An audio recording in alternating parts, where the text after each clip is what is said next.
All right, moving on. Other national team news. So Pochettino's education continues in America. He after the loss to Mexico, something we didn't dive into, but it was really interesting because he got his first taste of what it's like to play a home game in your country and it not be a home game. Right. And so his comments after the loss to Mexico were, "I would love to see my players playing with 70,000 people cheering." Well, they were just for Mexico. We need the people. We need the fans. The fans have 1 year to realize how important are the fans in soccer. Here, I think it's time we realize that we need the fans. I hope, I wish next time to play with a full stadium with our fans cheering for the team and helping to achieve a good performance and good result. Right. What's your thoughts on that? My thoughts is that he's just trying to rally the troops. I do. I mean, I don't take a lot from it. You know, you and I know this country to be so different, and we accept that from a sporting landscape, and we don't frown on it.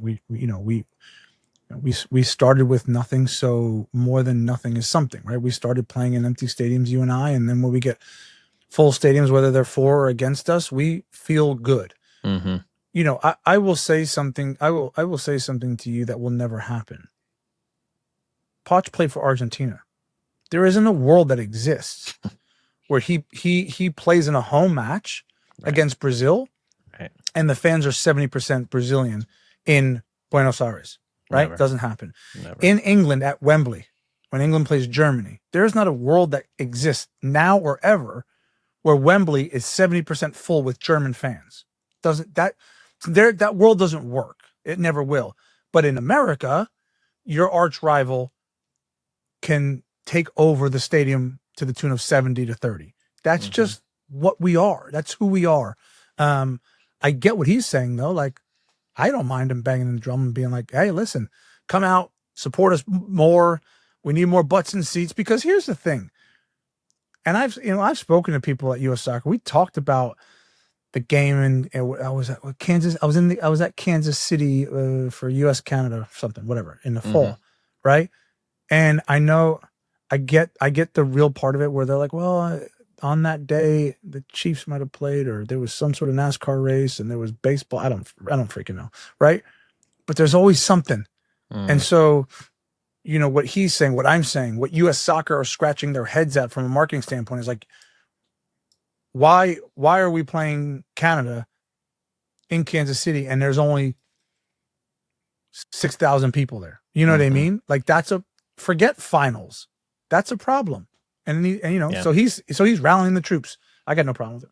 The reality is it's still not a priority always for US fans. It's not. It is still viewed as an entertainment option for a lot of people. Sure. It is, right? It's like we can go to the game, or we can go to the beach, or we can go to the raceway, or we can go to Dave and Buster's or whatever, you know, like, so that is the reality.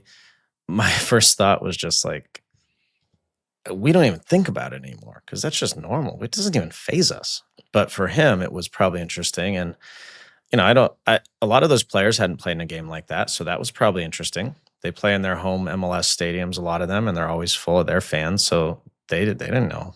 But my first game, Tim, I don't know, your first US-Mexico game, I was in the Coliseum.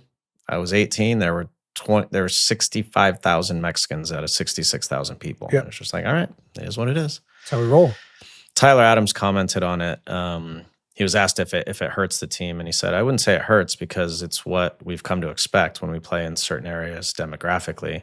At the same time, it's what makes our country amazing, the diversity our country has to offer. It was a learning experience for a lot of guys, but of course, come the World Cup, you're hoping that you see much red, white, and blue instead of whoever opponent you're facing." And to his point, Tim, in the World Cup, I expect that it will be much more red, white, and blue. Yeah. Much more, because the opponents you're playing, right? If you're playing El Salvador, Guatemala, Honduras, Mexico, there's gonna be a heavy contingent of those fans. Yeah. If you're playing an African team or a Scandinavian team or even a European team, there'll be a lot of Americans there. Yeah. Especially in a World Cup. And that's the thing. The World Cup, with respect, there's a lot of corporate seats. Yeah. There's a lot of people there for the spectacle, right? And when that happens, the U.S., the red, white, and blue U.S. jerseys running around the field are just going to be in vogue. So the person who comes to the stadium and gets buys a corporate seat or they don't really have a vested interest, they're going to want to support the U.S. So Yeah, that's true. It will be predominantly U.S. supported in the World Cup, certainly when our guys play. Yeah, I think so too. All right, so speaking of Tyler Adams, another comment. I'm just reading it here because this was interesting. So he had something to say on the Call It What You Want podcast. He said, from a mental perspective, getting through the entire Premier League campaign for the first time, God, that was the first time he got through it, was something I was really, really proud of. Was my body in a position to play at the highest level come Gold Cup? No chance, but I know I have to be there and continue to try and support these boys and give myself an opportunity to continue to try and cement myself in this national team and leave a legacy behind. He did on that pod, and Charlie Davies right away said, why didn't you take a break? And kind of was trying to poke the bear a little bit there. Interesting comments. Do you read into that, or is it just kind of much ado about nothing? I don't care who he meant that for, if I'm being brutally honest, Landon. I don't care. If the easy thing to sort of interject is or conclude is how he was talking to the senior players who weren't there, right? Which has been all the talk.